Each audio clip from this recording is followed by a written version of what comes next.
그런데 여기서 주목할 점은 남휘의 종교입니다. 남휘의 할아버지는 영의정 남제고 아버지는 비록 26살에 숨졌으나 병조을왕을 지낸 문인입니다. 그리고 형 남진은 훗날 좌의정을 지냈죠. 조선 권력의 핵심 집안이죠. 조선은 건국 이념이 유교죠. 유학을 숭상하는 나라죠. 따라서 조선의 개국 세력은 모두 유학자를 표방하거나 또는 유학자 흉내라도 내야 할 처지입니다. 조선을 건국한 무인 세력들도 시간이 지나면서 그 후대들은 유학을 하게 됩니다. 그런데 남유는 나라의 정책과 정반대로 불교를 믿죠. 조선이 건국된 배경은 불교를 억불하고 유학을 숭상하는 데 있었는데 나라의 부마, 태종대왕의 부마, 세종의 처남인 남이가 국가 정책에 정반대를 해서 불교를 믿는다고 하잖아요. 이건 큰 사건이 아닐 수 없죠. 자, 남이는 그저 조용히 불교를 믿은 게 아니라 문종 2년에는 아예 퍼포먼스를 합니다. 국법을 어기고 불상을 만들어 서울 한복판에 승려들을 다 모아놓고 퍼포먼스를 하죠. 이에 대해서 나라에서는 대신들이 탄핵을 하는데 문종은 그나마 피부치라고 여동생 남편이라고 처벌을 하지 않습니다. 남이가 나라에서 그 많은 불교를 믿은 것은 시위죠, 시위. 공주와 왕실에 대한 불만에 대한 시위라고 할 수 있습니다. 불만은 당연히 성적 불만이죠. 유교에서는 부모상을 당하면 구체적으로 3년상, 구체적으로 24개월 동안 부부관계를 하지 않습니다. 예사에 의하면 대상을 치르면 일상생활로 돌아간다고 했습니다. 대상은 25개월째 대상을 하죠. 즉 그러면 24개월 동안은 금욕생활을 하고 25개월부터 일반적인 정상생활을 한다는 게 유교 철학이죠. 이에 비해서 불교에서는 부모님 상을 당한 지 100일이 지나면 친실로 돌아갈 수 있습니다. 여기서 힌트가 되죠. 남이는 나는 유학을 숭상하지 않는다. 나는 불교를 믿는다. 공주에게 얘기하는 거죠. 보여주는 거죠. 나는 불교를 믿는다. 나는 유학자가 아니다. 장모님, 원경왕후가 돌아가신 지 이미 100일이 넘었다. 이제 같은 방을 써도 된다라고 이야기를 하죠. 하지만 정선공주는 들은 척을 하지 않죠. 이에 남이는 집안에 아예 불상을 들이면서 나는 불교더라고 얘기를 하는 거죠. 그러나 공주는 아버지 태종, 유학자인 태종과 유학에 깊이 천착한 오라버니 세종의 영향을 받았죠. 유학의 이념을 실천합니다. 불교들을 내세우며 동침을 요구하는 남편의 뜻을 거부하죠. 이에 20살 혈기왕성한 남편 남이는 무관심한 공주 대신 무엇인가에 빠져야 할 게 있죠. 그것이 쌍욕이었던 거죠. 게임인 쌍욕. 그런데 세종대왕이 여동생을 살피지 않고 쌍욕에만 빠져있는 처남에 대해서, 매제에 대해서 분노해서 쌍욕 금지령을 내리죠. 그러면은 남의 입장에서는 아내와 잠자리도 안 되죠. 쌍욕도 못하죠. 그러니까 다른 데로 또 관심을 돌려야 돼요. 그래서 왕실에 대한 반발심, 그리고 성적 욕구를 충족하기 위해 이제 기생집에 다니는 거죠. 정선공주는 결국 남편의 사랑을 받지 못한 채 21살 꽃다운 나이에 세상을 등집니다. 세상은 안타까운 삶을 살다가 간 공주를 많이 좀 의식을 했고, 세종대왕은 동생을 무척 아꼈었는데 안타깝게 가자 가슴 치는 아픔이 있다고 이제 하소연을 합니다. 한탄을 합니다. 그리고 공주의 사제문에 묘령의 나이에 우연히 병들어 백약이 무효했다고 표현을 합니다. 이것은 공주를 살리기 위해서 모든 약을 임금이 다 썼다는 것을 시사하죠. 임금은 죽은 여동생을 위해 묘비명을 당시 최고의 학자인 윤회에게 쓰도록 해 마지막 예우를 합니다. 윤희가 쓴 글입니다. 정선공주는 태종의 왕후인 원경 왕태후의 막내딸입니다. 여흥부원군 문도궁 민재가 외할아버지다.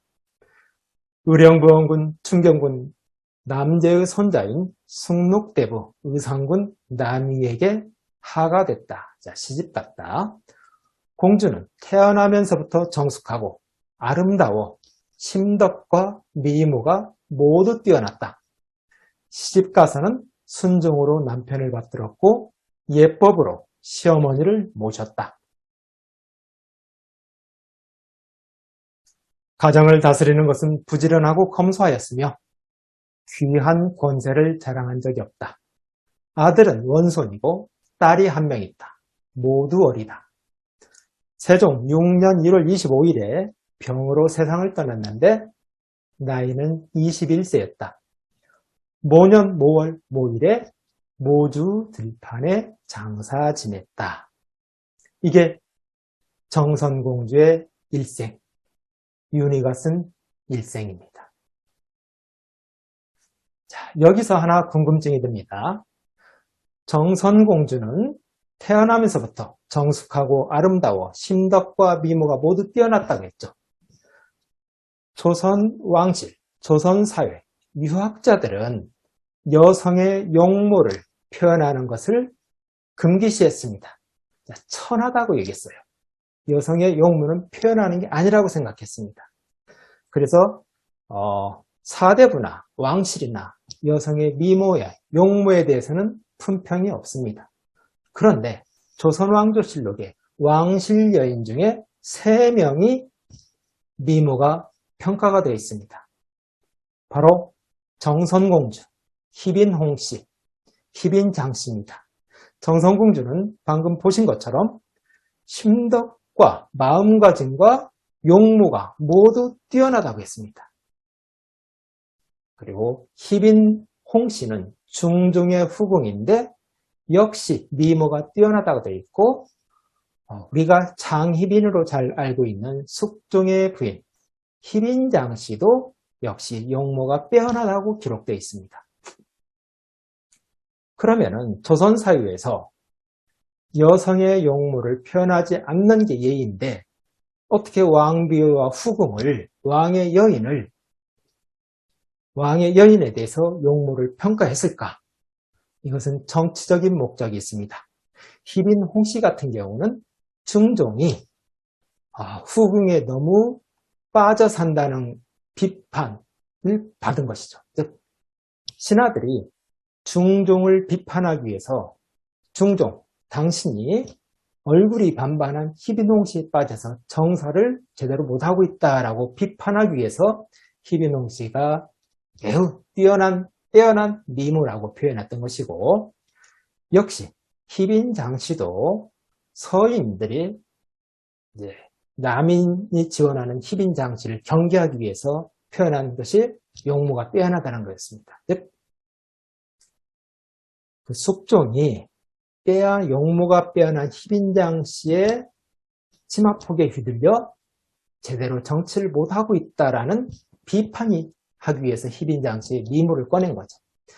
이에 비해 정선공주는 아무런 정치적 목적이 없습니다. 그저 순수하게 마음과 외모가 모두 빼어났다라고 적은 겁니다. 따라서 조선 왕실의 3대 미녀라고 하면은 정선공주, 희빈홍씨, 희빈장씨라고 얘기할 수 있겠습니다. 자, 정선공주는 이렇게 조선 왕실에 최고 미녀 대열이 있었음에도 불구하고 안타깝게도 살아서도 남편의 정을 받지 못했고 죽은 후에 숨진 뒤에도 그 삶이 고달팠습니다. 능력이 아주 빼어난 손자 남이가 영모로 몰려서 집안이 풍비박산되기 때문입니다. 자, 우리가 잘 알고 있는 남이 장군이 바로 정선공주의 손자입니다. 하지만 아름답고 현숙한 정선공주의 성품은 훗날 조선 여인의 예술성과 조선 유학의 밑거름으로 활짝 피어납니다. 정선공주에게 아들과 딸이 있었죠. 아들이 낳은 아들이 남이장군이고 그 딸은 대사성 신자승에게 시집을 갑니다. 그래서 낳은 아들이 신숙권이고 신숙권이 신명화라는 아들을 낳고 신명화가 딸을 낳는데 그 딸이 신사임당입니다. 또 신사임당이 아들을 낳는데 바로 율곡이이죠. 정리하면 정선공주의 손자가 조선 전기의 주역인 남이장군이고 현손녀가 조선 여인의 상징인 신사임당, 또 5대손이 조선 유학과 교육 제도를 정비한 율곡이입니다. 비록 쌍욕게임에 남편을 빼앗기고 21살 젊은 나이에 세상을 등진 공주는 비운의 삶이었죠. 그러나 공주의 인생은 남이장군의 할머니로, 신사임당의 할머니로, 율곡이의 할머니로 조선시대 내내 그리고 현대 오늘날까지도 살아 있습니다.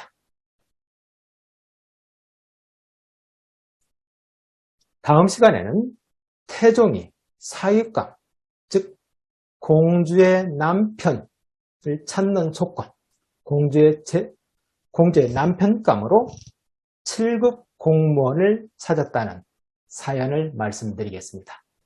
감사합니다.